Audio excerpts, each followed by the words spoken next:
Hi everyone, welcome again in KBC Keshav Bhanu classes में आपका बहुत बहुत स्वागत है। कैसे हो आप सब? उम्मीद कर रहा हूँ बहुत बेहतरीन होगे और अपनी बेहतरीन तैयारी को और बेहतरीन बना रहे होगे। तो आज हमने स्टार्ट किया हुआ है टॉपिक चतुर्भुज। आज हमारी दूसरी क्लास है। जिन्होंने पिछली क्लास नहीं देखी, रिक्वेस्ट है प्लीज़ जाएं क्लास देखें। कैसे देख सकते हो? प्लेलिस्ट जाएं, प्लेलिस्ट में रीट लेवल सेकंड मैथ्स नाम से प्लेलिस्ट मिल जाएंगी। उसमें आपको बहुत सारी जो भी क्लासेज हैं लाइन से सारी मिल जाती है। ठीक है साहब। तो चतुर्भुज में हमने जो पिछली क्लास में था पढ़ा था यार, क्या होता है समांतर चतुर्भुज, सम चतुर्भुज, आयत, वर्ग, और उसी चर्चा को हम आगे लेके चलते हैं। आज जो अगला चतुर्भुज है, वैसे तो हमें चक्रीय चतुर्भुज के हिसाब से पढ़ना था, है ना, परंतु पहले हम थोड़े दो चतुर्भुज पढ़ लेते हैं, फिर चक्रीय चतुर्भुज में जाएंगे। तो जो चतुर्भुज है बहुत महत्वपूर्ण है, जिसका नाम है समलंब चतुर्भुज, है ना, समलंब चतुर्भुज, समलंब चतुर्भुज। अब इसकी क्या कहानी है? इसकी कहानी बहुत ही बेहतरीन है। इसमें क्या होती है साहब, दो भुजाएं तो समांतर होंगी, दो भुजाएं तो क्या होंगी? समांतर होगी। दो भुजाएं समांतर होगी और दो भुजाएं क्या होंगी? असमांतर होगी। ठीक है साहब, आपने बहुत सारे डायग्राम भी देखे होंगे, है ना। तो दो भुजाएं समांतर हो, दो भुजाएं असमांतर हो तो क्या होता है? समलंब चतुर्भुज। अब इसमें दो प्रॉपर्टी आपको सीखनी है, सीख लेना, अच्छे से समझ लेना, काम की चीजें हैं। देखो, ये रही आपकी दो समांतर भुजाएं ए बी और सी डी, ये आपकी क्या है? समांतर भुजाएं। और ये दो आपकी असमांतर भुजाएं। असमांतर भुजाएं क्या होती है? वो भुजाएं जो आगे बढ़ाने पर कहीं ना कहीं कट कर दें। इसको मैं आगे बढ़ाऊं मान लो तो ऐसे ऐसे करके, और इसको तो कहीं ना कहीं क्या कर देंगी? कट होंगी। समांतर भुजाएं हमेशा हमेशा समान दूरी बनाए रखती है, कभी आपस में कट नहीं करती है। ठीक है। अब देखो, दो चीजें होती है। एक समलंब चतुर्भुज में क्या आता है? माध्यिका नाम आता है ना, मीडियन। समलंब चतुर्भुज की माध्यिका के बारे में भी कभी कभी पूछ लेते हैं, क्या होती है ये समझो। मैंने असमांतर भुजाएं ली, असमांतर भुजाएं है ना, इसको मैंने यहां पे मिलाया, ये इसका क्या है? मध्य बिंदु है। मतलब ये और ये बड़ी बराबर है। मैं इसको नाम ले देता हूं ई, और इधर मैंने इसका मध्य बिंदु ले लिया। मान लो कि इन दोनों को मिलाते हुए मैंने ये ले लिया मध्य बिंदु, इसका एफ। मतलब ये दोनों आपस में क्या है? बराबर है। ठीक है साहब। इधर मैंने सी डी का मध्य, बी सी का मध्य बिंदु लिया है, एफ है। ए डी का मध्य बिंदु क्या है? ई है। अगर मैं आपसे पूछूं, यही इसकी क्या कहलाती है? समलंब चतुर्भुज की क्या कहलाती है? माध्यिका, मीडियन कहा जाता है इसको। इसकी अगर मैं लेंथ की बात करूं, ई एफ की बात करूं, तो आपको ध्यान में रखना है, ये समांतर भुजाओं के योग बटे दो होती है। मतलब A B plus C D divide by कितनी होंगी?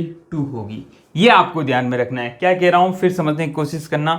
मध्य बिंदु से मिलाने वाली जो ये रेखा ई एफ बनी है, वो समांतर रेखाओं के योग बटे दो, या उनके औसत के बराबर, माध्य के बराबर, है ना। दो संख्याओं का योग बटा संख्या कितनी होगी? वो माध्य होगी। माध्य कभी कहेगा नहीं, आपको ध्यान रखना है इसका मान कितना होता है? A B plus C D बटा 2। ठीक है साहब, पहली चीज तो ये ध्यान में रखना। दूसरी चीज क्या होती है? दूसरी चीज होती है विकर्णों से रिलेटेड। क्या है? ध्यान से सुनते जाओ। इसको मैं नाम आप समझ गए होंगे, माध्यिका क्या है। ये इसका विकर्ण है मान लो, ठीक है, पहला विकर्ण। दूसरा विकर्ण ये है। तो विकर्ण के बारे में जो पहली चीज ध्यान में रखनी है कि विकर्ण बराबर हो जरूरी नहीं है। विकर्ण बराबर 90 डिग्री ऐसा कुछ भी नहीं होता है। ठीक है सब, है ना। तो विकर्ण बराबर जरूरी नहीं है। विकर्ण बराबर कब होते हैं? जब जब जब ध्यान रखो, असमांतर भुजाएं समान हो। असमांतर, ये जो असमांतर भुजाएं हैं अगर बराबर हो जाए, असमांतर भुजाएं अगर बराबर हो जाती है, बराबर हो जाती है, तो आपके विकर्ण भी क्या हो जाते हैं? बराबर हो जाते हैं, समान हो जाते हैं। ये ध्यान में रख सकते हो। ठीक है साहब, समझ में आया? ये भी ध्यान में रख लेना। अब मैं जो चीज आपको बताना चाह रहा हूं ना, वो समझो। मैंने विकर्ण AC का मध्य बिंदु लिया है, ये मैंने ले लिया L, ठीक है, और BD का भी मध्य बिंदु ले लिया मैंने, मान लो ये ले लिया M, LM। तो ये L और M जो होगी, इन दोनों को जोड़ूंगा तो उसका मान भी हमेशा याद रख लो, एल एम वो किसके बराबर आने वाला है, वो आने वाला है ए बी, बड़ी जो समांतर भुजा है उसमें से छोटी को घटाओ बटे में 2 लगाओ।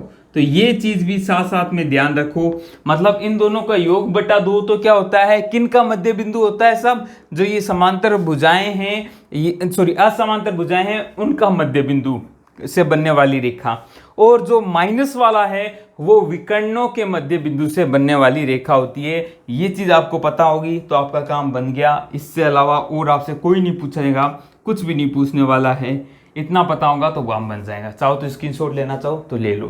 तो ये था आपका समलंब चतुर्भुज, समझ में आया होगा, आई होप सो। छोटी छोटी चीजें हैं, सारी चीजें मैं बताने की कोशिश करता हूं आपको ताकि कोई चीज छूट ना जाए, ठीक है। स्क्रीनशॉट ले लीजिए, ले लिया होगा। चलिए अगला जो चतुर्भुज है उसे कहते हैं काइट, है ना, पतंग। पतंग तो पतंग कैसी होती है, पतंग की क्या कहानी होती है, क्या क्या चीजें आपको ध्यान में रखनी है पतंग के बारे में, तो उसकी डोर को अभी खींचते हैं। देखो पतंग कैसी होती है साहब, पतंग ऐसी होती है, पतंग ऐसी होती है, ऐसे करके ऐसे कर लो, थोड़ा सा और कर लो, ऐसे करके ऐसे कर लो, ठीक है। ये आपकी क्या बन गई, पतंग बन गई। हम पतंग काइट के बारे में पढ़ने वाले हैं, ठीक है। अब पतंग के बारे में क्या क्या कहानी होती है, नाम दे देता हूं पहले तो, ए बी सी डी। पहली तो आसन भुजाएं क्या होती है, बराबर होती है। आसन भुजाएं मतलब आसपास वाली, ये और ये दो छोटी छोटी है, ये दोनों बराबर होगी, और दोनों बड़ी बड़ी है वो आपस में बराबर होगी। तो पहली चीज तो क्या है, सी डी जो है वो इक्वल होगी सी बी के, ठीक है, पहली चीज। दूसरी चीज क्या है, इसी के साथ लिख लो, ए बी है वो इक्वल किसके होने वाली है, ए डी के इक्वल होने वाली है। ये कंडीशन होती है किसमें, पतंग के लिए, नहीं तो आपकी पतंग नहीं बनेगी अगर आसन भुजाएं बराबर नहीं है तो, ठीक है। अब इसके अलावा और क्या प्रॉपर्टी होती है, दो विकर्ण बन रहे होंगे, सारी कहानी विकर्णों पे ही जाके अटकती है। ये रहा विकर्ण 1, ये रहा विकर्ण 2, ठीक है सब। अब विकर्णों के बारे में ध्यान रखना, पहली चीज तो 90 डिग्री होते हैं, है ना, एक दूसरे पर समकोण होते हैं। इस चीज को लिख देता हूं, जो बीडी विकर्ण है, जो दूसरी चीज है बीडी विकर्ण है, वो परपेंडिकुलर होगा एसी के। ये मोटा मोटी बात थी जो आपको पता होनी चाहिए पतंग के बारे में। इसके अलावा एक चीज और ध्यान रखना, जो ये विकर्ण होते हैं उसमें बड़ा वाला विकर्ण जो मैं लिख रहा हूं वो देखो, बड़ा विकर्ण, बड़ा जो विकर्ण है, बड़ा विकर्ण है वो छोटे विकर्ण को समद्विभाजित करता है। छोटे विकर्ण को क्या करता है, समद्विभाजित करता है। दोनों एक दूसरे को नहीं कर रहे हैं, बड़ा वाला विकर्ण छोटे वाले विकर्ण को समद्विभाजित करता है, समद्विभाजित करता है। मतलब क्या है, मतलब ये जो बड़ा वाला विकर्ण है ये समद्विभाजित नहीं हो रहा, ये छोटे वाले विकर्ण को यानी इस वाले विकर्ण को दो बराबर भागों में बांट रहा है। मतलब ये और ये भी आपस में क्या होते हैं, बराबर होते हैं। ये आपको ध्यान में रखना है, इतना आपको पता होगा तो काम बन जाएगा। क्षेत्रफल के बारे में भी देख लो, काइट का क्षेत्रफल क्या होता है साहब, 1/2 गुणा विकर्णों का गुणनफल, विकर्णों का गुणनफल। तो आई बात समझ में, ये भी चीज आपको ध्यान में रखनी है। ये जो मोटा मोटी बातें थी आपको बता दी, अब आराम से इसका ले लो आप स्क्रीनशॉट और अच्छे से समझ जाओ इस चीज़ को। छोटी छोटी चीज़ें हैं पतंग में, जो भी पतंगबाजी थी मैंने आपको बता दी। ये बढ़िया सी कहानी थी पतंग की, आई होप समझ में आ गई होगी। क्लास अच्छी लग रही है तो आपसे रिक्वेस्ट है please please please please share कीजिएगा क्लास का, और अभी तुरंत के तुरंत अच्छी लग रही है तो लाइक कर दें, ताकि हमें पता तो चले कि हाँ साहब पसंद है या नहीं है, और क्या चीज़ पसंद है, क्या चीज़ पसंद नहीं आ रही है, क्या चीज़ और चाहते हो, तो वो सब कमेंट बॉक्स में आप कमेंट कर सकते हो, है ना। जब बातें दो तरफा होती है तभी चीज़ें ज़्यादा समझ में आती है।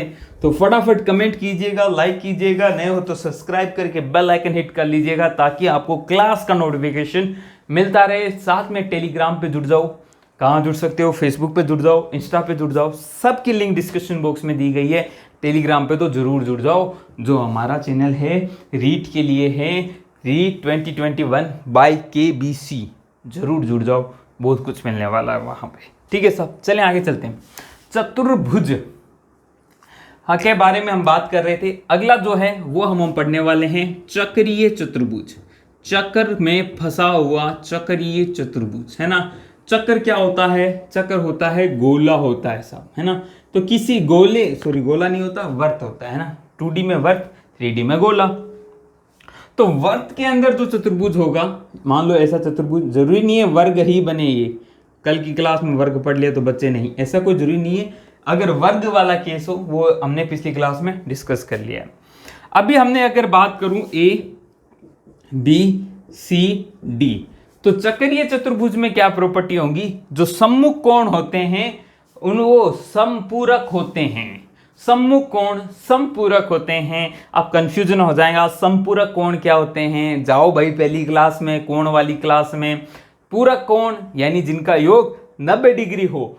समपूरक कोण मतलब जिनका योग 180 डिग्री हो। तो विपरीत कोण क्या है? कोण A प्लस कोण C, इनका मान 180 डिग्री आएगा। सिमिलरली कोण B प्लस कोण D, इसका मान भी 180 डिग्री आएगा। ये आपको ध्यान में रखना है। 180 डिग्री इसी कोई भाषा के रूप में बोल देगा तो क्या बोलेगा?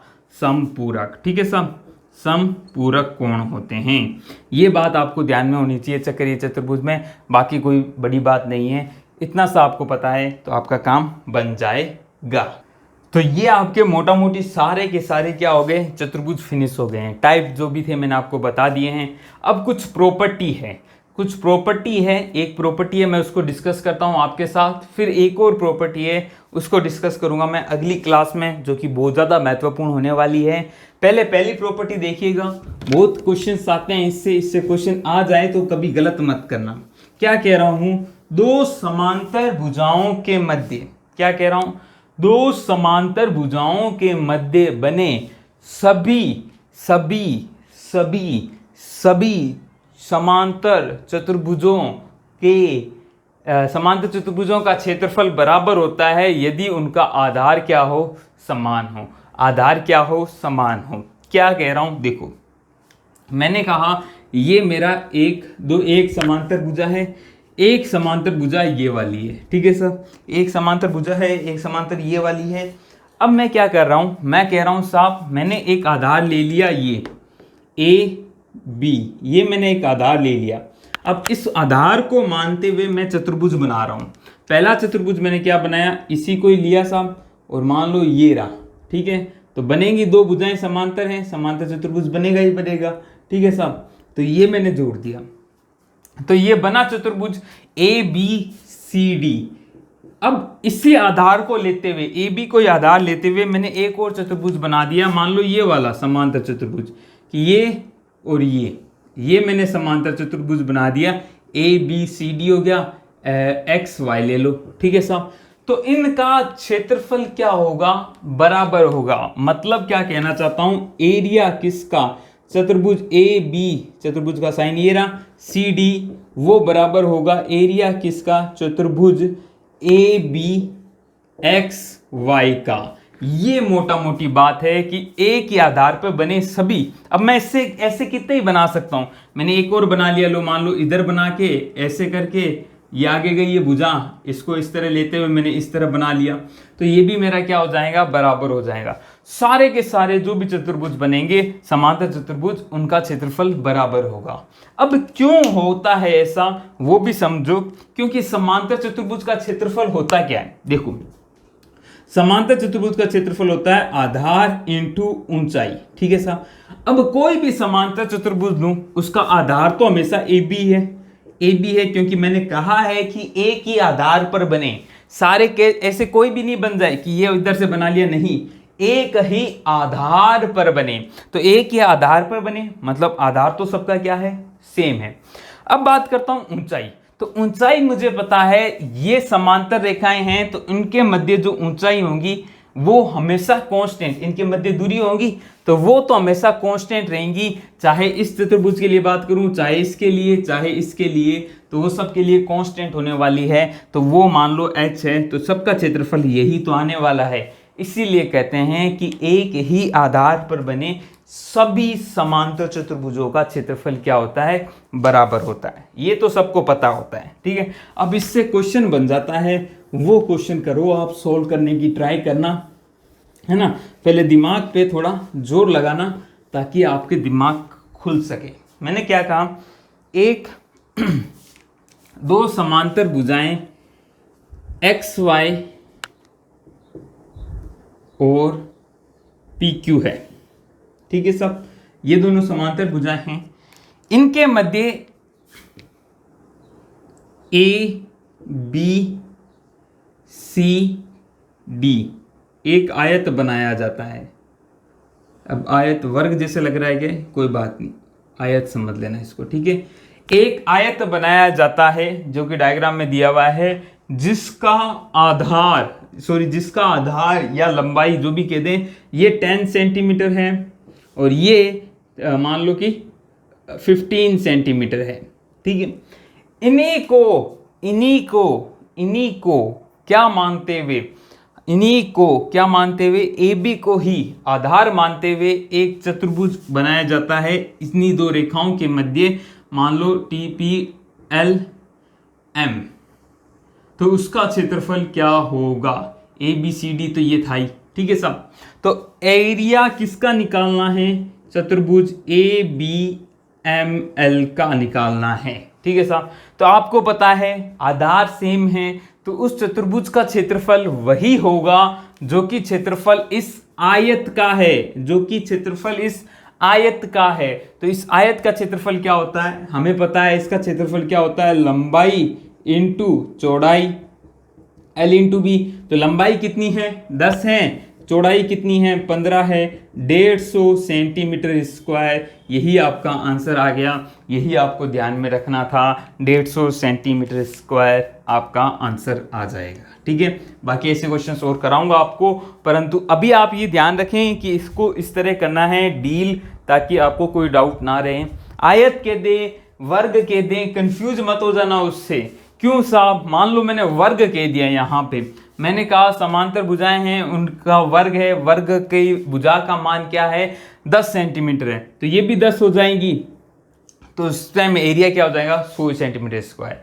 क्योंकि सारे समांतर, जो वर्ग है वो भी समांतर चतुर्भुज होता है, जो आयत है वो भी समांतर चतुर्भुज होता है, जो समचतुर्भुज है वो भी समांतर चतुर्भुज होता है। तो समांतर आयत कहते तो ये मत कंफ्यूज होना कि सर ने तो समांतर चतुर्भुज के लिए बताया था, ये तो आयत आ गया, तो वो सारे पार्ट हैं साफ समांतर चतुर्भुज के, ठीक है। तो ये क्वेश्चंस करने के होते हैं जो आपको समझना था। इसके अलावा एक और है, ऐसी है प्रॉपर्टी कि समांतर भुजाओं के मध्य बना क्या, एक ही आधार पे जो समांतर चतुर्भुज का क्षेत्रफल है बनेगा, और एक हम क्या बनाएं, एक हम बनाते हैं त्रिभुज। देखो समझो, ये मैंने आधार ले लिया ए बी, इससे मैंने समांतर चतुर्भुज बना लिया, थोड़ा सा इधर ले लेते हैं हम, क्या टेंशन है, ए बी सी डी। अब इसी को आधार लेते हुए मैंने एक त्रिभुज भी बना लिया, ये लो त्रिभुज बना लिया साहब, ठीक है। मान लो इसको नाम ले लेते हैं ई। तो जो त्रिभुज का क्षेत्रफल होगा किसका, एरिया ऑफ त्रिभुज ए बी ई, ठीक है साहब, वो किसके बराबर होगा, हाफ होगा किसके, एरिया किसका, चतुर्भुज ए बी सी डी के। ये आपको ध्यान में रखना है। अब ये ध्यान रखना कि जो त्रिभुज पूछ ले तो त्रिभुज का जो क्षेत्रफल है वो समांतर चतुर्भुज के क्षेत्रफल का आधा होता है। ये भी मोटा मोटी ध्यान रखना, क्योंकि वही चीज है यार, त्रिभुज का क्षेत्रफल क्या होता है, त्रिभुज का क्षेत्रफल होता है 1/2 आधार इंटू ऊंचाई।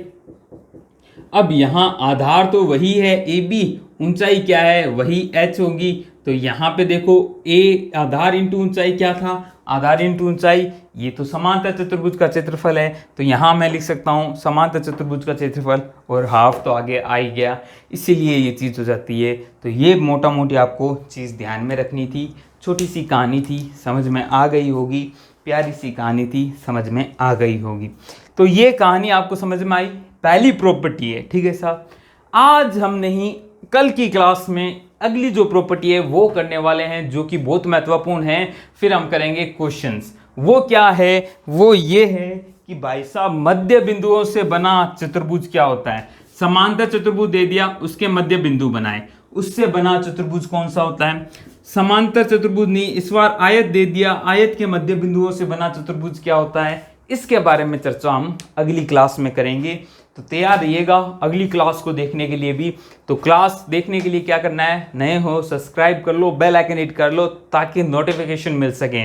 अब एग्ज़ाम डेट आ चुकी है, तैयारी में लग जाओ, नहीं तो मज़े बन जाएंगे। ठीक है साहब, तो प्रिपरेशन कीजिएगा। क्लास कैसी लगी कमेंट करके ज़रूर बताइएगा, अच्छी लगी तो लाइक कीजिएगा।